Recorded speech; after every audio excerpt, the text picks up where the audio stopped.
What's good, everybody? Welcome into Inside the Green with Danny Green. I'm Harrison Yeah. Sanford, and it's a wrap. The NBA Finals has come to a conclusion. The title hopes for the Indiana Pacers in next season, as well as we saw Tyrese Haliburton suffer a major injury. A lot of things going down. We will discuss, including Kevin Durant going to the Houston Rockets. We'll discuss that and much, much more in the coming segment. So, with that being said, before we even started, want to wish a happy belated birthday on Daniel. How you doing, sir? I'm good, man. Thank you. I appreciate it. 1 year older, man. I get a good amount of love and support on these days, which is great, and sometimes overwhelming. Hence the reason why I stopped reposting and resharing everybody's posts. But it's dope to see everybody, show me love. I got a couple of good, funny videos. One from my guy Jerry. He goes, research shows that the people with the most birthdays live the longest. So keep them coming, my friend. Keep them coming. So I'm like, you know what? I guess it is an accomplishment. But yeah, man, it was cool. Got a chance to hang out with the family. The little one went to the park, relaxed, watched the game. So yeah, it was dope, relaxing. I wouldn't want it any other way. Watching the game for your birthday, and for many sports fans across the United States, wherever you're watching the NBA, was a little bit disappointing, I would say, in Game 7. Yes, we're going to give our congratulations to the Thunder. It was overall a very good series, Danny, and I think we felt so basketball blessed to get a Game 7. We felt so basketball blessed to get a series that actually went to 7 games, because a lot of the thoughts going into the series that OKC could very well have them done off in 5 games. Yeah. Then you get to Game 7. Mm-hmm. And then you see Tyrese Haliburton play the way that he does in the first quarter. And then he goes down with what was seemingly an Achilles injury. I have to say, as much as it was deflating as a human to see somebody go through that tragedy in that moment. But 2, as a sports fan, it just felt like, damn, we could have had a classic on our hands. And that it's just not that now.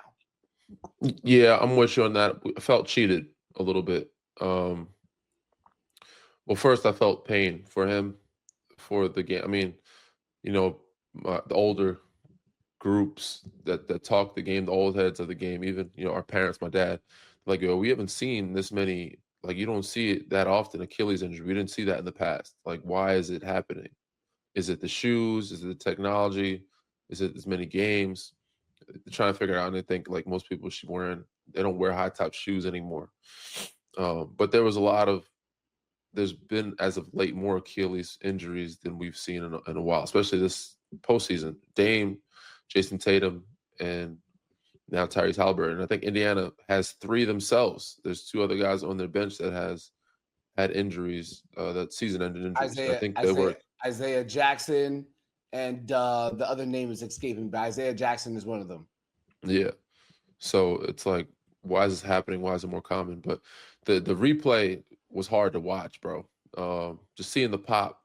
And for me, it was like, I'm hoping this is a calf over Achilles, because depending on the calf, I think there's less recovery time and you recover better. So it's like, that's the better of the 2 evils, right? If it was a calf tear and then it was Achilles tear, that pop was nasty.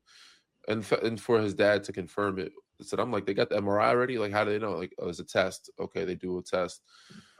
Obviously, way back for the MRI, but I was waiting to hear from him or the team to confirm it, and I'm still hoping for the best. But it was tough to watch as a player, especially for somebody who's had injury before, they had to get surgery, and especially for a guy that was pushing through a calf strain to play in this game. Like, you wanted him to come out on the better side of it, because he was putting his body in the line for his team and for himself to try to win a game. You don't want to see that happen.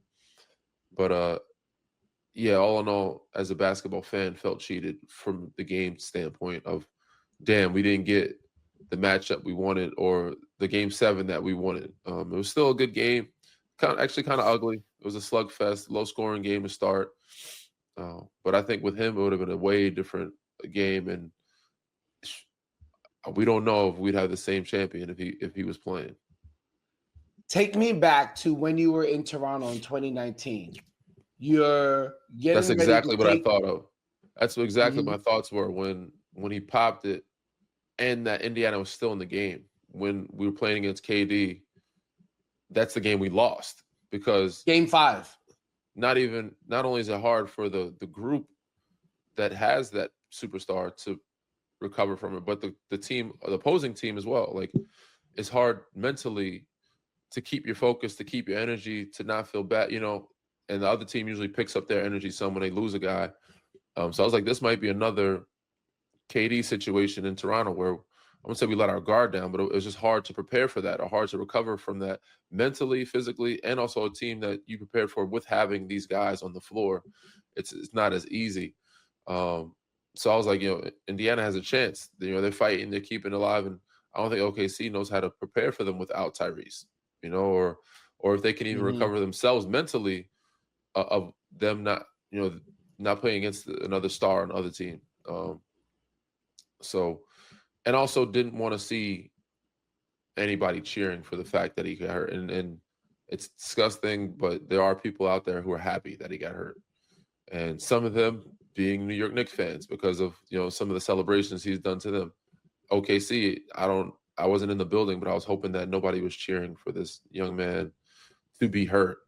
And that's kind of what happened to Katie. It started off as cheers, and then Kayla was the first one to kind of quiet the crowd down and tell them to chill out. Like, this is bigger than basketball. We don't want to see anybody get hurt.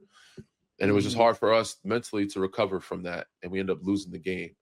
So that's my mind went directly to that play and to that instant when it happened. And then the game continued. It was like, oh, okay, see, just because Tyrese is hurt, they still might lose this game because they just can't mentally grasp what's going on or what happened. So 2019, Kevin Durant tears the Achilles going in Game 5. You guys lose that game, but end up winning the series. In this instance, Tyrese Haliburton gets injured Game 7. Oklahoma City Thunder end up winning the game. Now, they could have won regardless of how Tyrese Haliburton... Crazy enough, I think KD hit 3 threes. I think he had like 11 points, but they both hit like 3 threes and then was off the game. I think KD ended up with 11 or 9, but Tyrese ended up 3 threes, 3 for 4, and left the game. I was like, he did, even though it's crazy that he only played a quarter, like he did enough to spark his team. And also, I said that also was another reason that made me like, oh, this is another KD situation. It seemed like he got hot early and then he got injured and was off the floor. And I'm like, damn, that's crazy. It's kind of crazy, like coincidental, in the same breath. Now, it definitely took me back to that moment. I think what's going to be interesting to see. Well, one, I shout out to the Indiana Pacers, first and foremost, because they still fought in that game, and I know it had to have been hard. Obi Toppin talked about how difficult he felt like he let himself down once the injury happened. It's a very tough situation to be in, outside of the fact that it's already Game 7. But now I do want to switch it over to the Oklahoma City Thunder.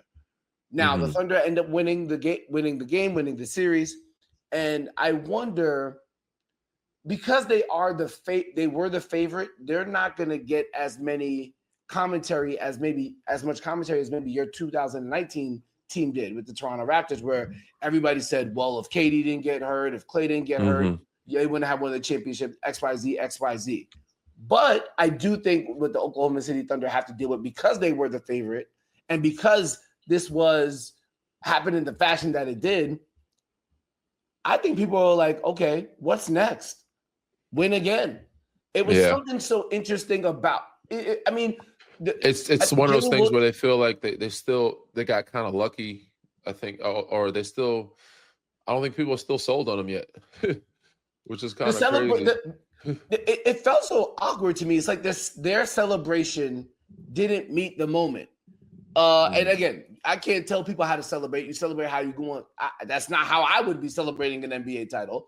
But it was just interesting to see how subdued they were. Like there was no, it didn't feel like any pomp and circumstance. I think It was Daniel Williams said he it had was first year. weird It to was show. wild. It was A so lot of weird. them didn't. It didn't feel like real to them. One, they are young. You know what I'm saying, a lot of them haven't even played or won in college or anywhere. Um, and I think they showed Alex Caruso trying to show them how to pop the champagne bottles. Like, Yeah, you that's know what I'm wild. saying? That's It was wild. like, he's trying to give them, a little insight on like how to celebrate, which is kind of funny. But it just shows you the group that they are, bro. They're not a group that's flashy. They're a group that just together they enjoy their families, they enjoy each other, spending time with each other. I think their celebrations, most of them ended up being their families. Seeing J Dub showing his emotions, I think most of his emotions came out because he saw his mom getting emotional. So, but yeah, I don't remember when we won in San Antonio the celebration being that great either. Our team was kind of we were very much, you know, excited that we won, very much also because we had lost them the year before. So it was an achievement. We were like, damn, we actually finally did it. I don't know how like much of a flashy celebration at the fans, because we were known as a bland team as well, right? Like San Antonio and Spurs are bland. So we're just like, we don't celebrate baskets that well. So I don't know how they viewed our celebration in 2014, but they seem like a San Antonio Spurs team. They're not one of those teams. I mean, they do throughout the game. Sometimes you'll see J Dub, they get some threes or some type of celebrations, but they're very much a team that doesn't care to be in a celebratory fashion or care to be, like in that type of entertainment in the flashy way. So I guess I didn't expect much from them. Yeah, but still, it still felt very. It was so weird to kind of see it happen, and I would also say too, it was just. I think because of the fact that they haven't gone through too much trials and tribulations, it didn't feel like they had to like let Overcome off much. some steam. Yeah, they didn't feel like they had to overcome like repeated losses or whatever it might be. And I guess and also too, the game was pretty much in hand. Midway Because they through were the the second half. favorites. They were the favorites for the whole everywhere. Only the series that we felt they were in danger of losing, I think, was Denver. Once Aaron Gordon got hurt, they played Memphis. They beat them up pretty good. They played Denver. That was a tough series. Like this series, even though the it was one. close, that was the one. Even though it was close, Minnesota they beat them up really good. This series went to 7, but they didn't.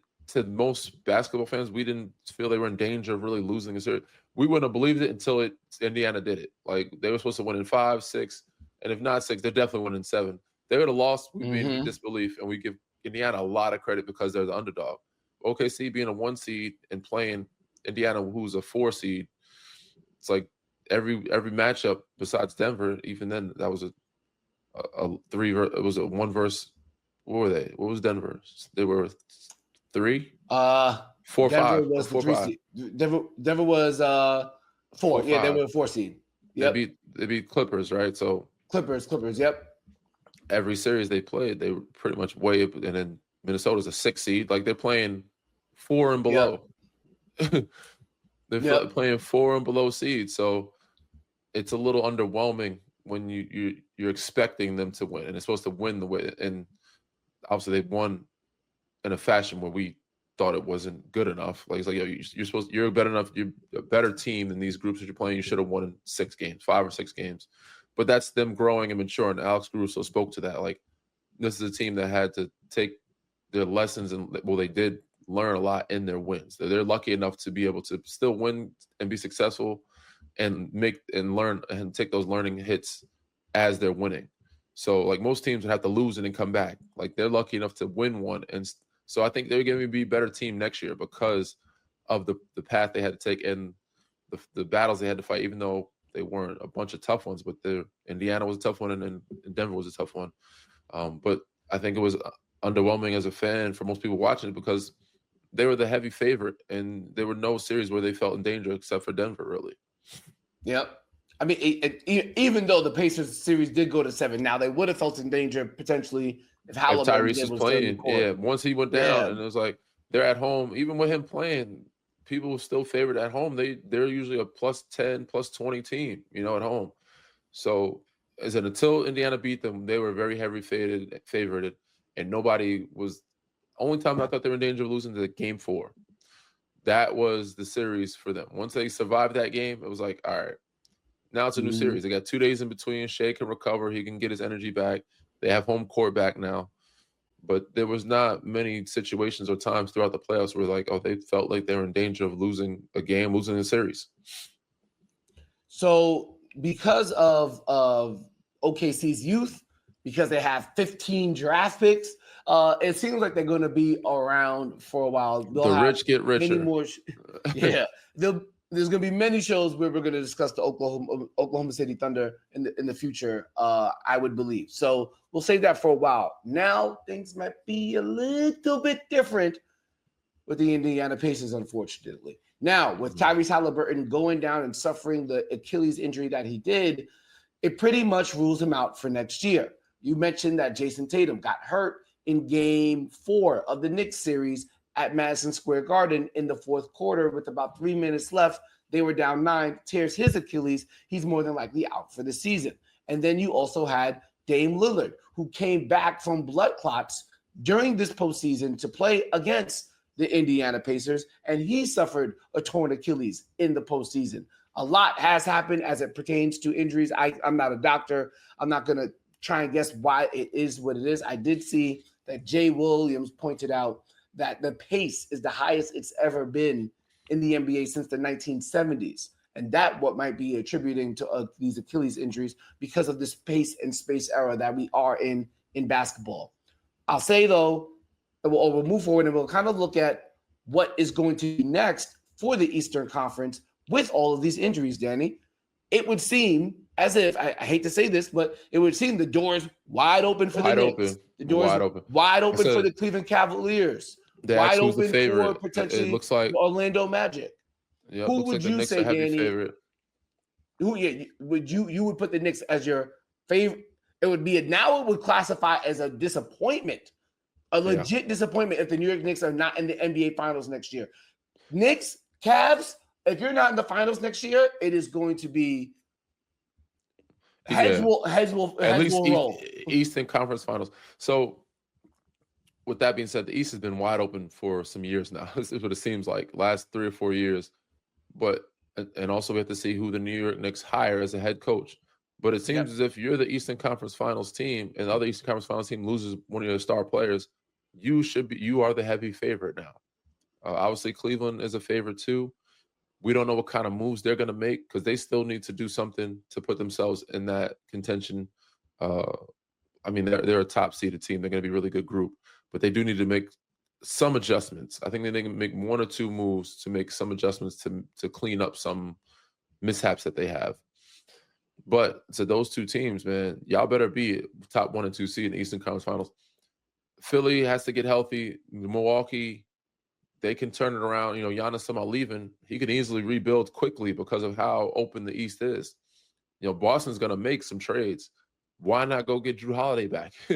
Why not, try to figure out something to put yourselves back in that space. So it is wide open, but it's like the New York Knicks, if they keep their group together, they seem to be the heavy favorites. And there's no excuses why you shouldn't be there next year if you keep your group together and find a solid head coach. But the East is wide open, and it's always been wide open. It's been wide open for the last couple of years now. And that's why you're saying it was smart for Giannis to stay in the East and some superstars to stay there because you always have a shot. And it makes the game more interesting, more fun because it makes it unpredictable. So for us, it's like, even though the teams aren't as great as the West, it still makes it a fun watch because we don't know who's going to come out the East. But a lot more pressure on the New York Knickerbockers now and the Cleveland Cavaliers. I would love to be a fly on the wall when Pat Riley saw the Kevin Durant trade and then saw the Tyrese Haliburton injury.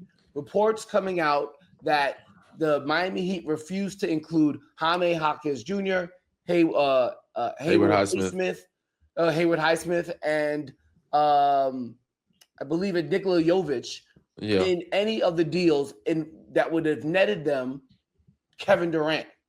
Now, and their pick too, right? Was it their pick? Well, I think there was a pick as well that they were trying to. I don't know what they were trying to do, man, but you can't miss out on all these stars. You missed out on Dame, you missed out on KD. There was somebody else, Donovan Mitchell. what the hell is going on down there? You know, like, especially with the East being wide open, you got to give up.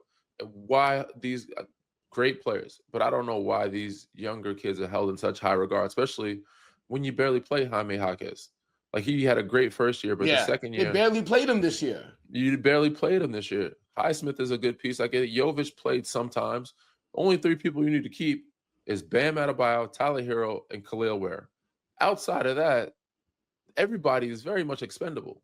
Davion Mitchell's found a little home there, but everybody else is expendable when it comes to Kevin Durant. And it's not like you have a great young core that it's like, okay, these are the guys that we need because they're going to keep us winning. No, y'all are not in that space. You're not in OKC space. You're not even in Houston space or San Antonio space. You guys need to figure out and find something to win now. I don't know what the hell y'all are doing. They missed out on that one. They tricked that one off. Unbelievable for them not to include any of those assets, especially now when you look at how the Eastern Conference is set up. If Jimmy could take this team to the NBA Finals, I believe Kevin Durant could show the same thing, especially with improvement from Bam Adebayo and Tyler Hero. With that being said, Danny, I like this move for the Houston Rockets. They have definitely upgraded their cause to be the Western Conference champion and potentially in the NBA Finals themselves next year. I was originally going to be against the idea of trading for Kevin Durant if you were the Houston Rockets, because originally I thought it was going to be too much. I thought it had been Jalen Green and Jabari Smith Jr. alongside of some picks and draft capital. It only turns out that they gave up on Jalen Green in this deal. Yes, Dillon Brooks is a valuable piece that they will miss. He does add a certain level of grit. I think it can be replaced by Tari Eason or Cam Whitmore, or it could just be supplemented by better offense from Kevin Durant. I thought them keeping Jabari Smith Jr., though, Danny, is the quintessential to this deal because it allows Jabari Smith Jr. to be a starter. He can hit threes, and you still have an avenue which you could keep this team relatively young with guys like Shepard, Smith, and Thompson, and Jabari Smith Jr. You still have a majority of your young core, obviously Şengün as well. Mm-hmm. And yet you still have veteran players with Steven Adams, Kevin Durant, Fred VanVleet, and Danny, they still have valuable players that they could trade, like the Cam Whitmores, like the Reed Shepards, and they still have draft capital, i.e., they still have the Suns' first-round draft picks that they did with the deal with the Brooklyn Nets. So for me, this is how many draft picks do they have? Is it this year's draft picks, or is it draft picks for next year? They have future Phoenix Suns draft picks. Got you. Okay. I like it. Yes, I like the fit. I like KD in Houston. I like it, and I don't like it. And I'm going to tell you why. Love the fit. I love KD. I do not like the fact that some people say they gave up too much to me. They gave up 6 picks. I think it was a lot of picks. But Danny, we're talking. I know you were a second-round pick, so every player is worth a pick. But it's 5 second-round picks, and this year's number 10 pick. That's for me. That's worth getting Kevin Durant. It's not as bad as 5 first-round picks, but it's still picks. And I mean, they kept a couple of Phoenix picks, which is not bad. But I also don't like the Dillon Brooks move. To me, yes, I like Jabari Smith. He's younger. You can keep your team young but Dillon Brooks was a big part of that locker room, that leadership, that edge that you need. It is imperative now that you bring back Fred VanVleet. Fred VanVleet is a team option now, and it's for $40 million. Are you going to keep? It's imperative that you keep him now, and you need a backup point guard as well. Mind you, we all know that the talks of Kevin Durant, he just wants to hoop. He doesn't want to be the leader. He doesn't want to have to be the guy that has a locker room. So when you have a guy like Dillon Brooks and Fred VanVleet in the locker room, it makes his job way easier. Now you're putting the reliance on Ime and Fred more so than anybody else with that young group, and you need that defensive edge. I thought Dillon was a good, piece for them. I would have rather given up the Cam Whitmores or the Reed Shepards, and those guys are great. Even honestly, I like Jabari Smith a lot, but I felt like him and KD are the similar style of positions play. Like, obviously, KD needs to stay healthy. He's going to be 37, play the season. I think they'll be a really good team. I still don't see them beating OKC. But yes, I like the move. I like the fit, but I don't like what they gave up. And it was a lot of picks. And Dylan Brooks said, I would have chosen somebody else outside of Dylan Brooks for that locker room purposes only. And on the floor, his defensive edge, the chippiness that he brings, him and Steven Adams is a culture, bro. And you needed to keep that with Fred VanVleet, who is now on a player option or a team option. And we're going to see what you guys do. And I'm assuming they're going to bring him back. But now it's imperative that if you keep him, that's expensive. How are you going to get somebody else? Like you got to find another solid point guard, backup point guard, or some shooters on the wings. You come really close to not having any space to get anybody else. Which said you're a good team without anybody else, but I think it's imperative to have some type of more. You can't keep Jeff Green keep going. Like you have to have more leadership in that locker room. I do think the Dylan Brooks absence is going to hurt them, but I'd still do the trade. With that being said, I know you got to get out of here. Let's do this real quick. You expect the Houston Rockets to win how many playoff games next year? I expect them to at least, if healthy and Kevin Durant is playing at a Kevin Durant level that we've seen him play, that we know he can play at, they got to get to at least the Western Conference Finals. To call this a success and to make this like, oh, we won the trade, it was a great trade for us. You got to get to at least Western Conference Finals. That's simple. And you have a window of 2 years of winning it now with this Kevin Durant, because once he's 2 years, he's probably gone. And if you haven't won one or at least got to the finals, this was a bad trade, because you could have done second round with the group that you had already. You could have done that for the next 2 years with getting more mature, older, like I'm saying, getting those guys some more reps and grooming and growing to where the team would have meshed into being a Western Conference Finals team, to a finals team in the next 2 or 3 years. It is a tough call because, yes, giving up Jalen Green to get Kevin Durant makes sense. But to your point, but that means you have to win. Whereas the Jalen Green window is about 10 to 12 years. It's a lot longer window. That window is very open. It ain't a crack. But you're not getting a breeze. Yeah, it's wide. It's a summertime window. It's wide open. Yeah. Well, it'll all be okay in Houston if it ends up in the championship. We'll see how that one all plays out. A lot going down in the NBA as NBA draft week now approaches and NBA free agency. Of course, we'll keep you updated. Make sure you follow us on all things social. The YouTube channel, make sure you subscribe, rate, and review. 5-star review on any podcast app, please. And if you didn't hear me the first time, Danny, give him a reminder, please. Read, rate, subscribe, review. You know what to do. Peace.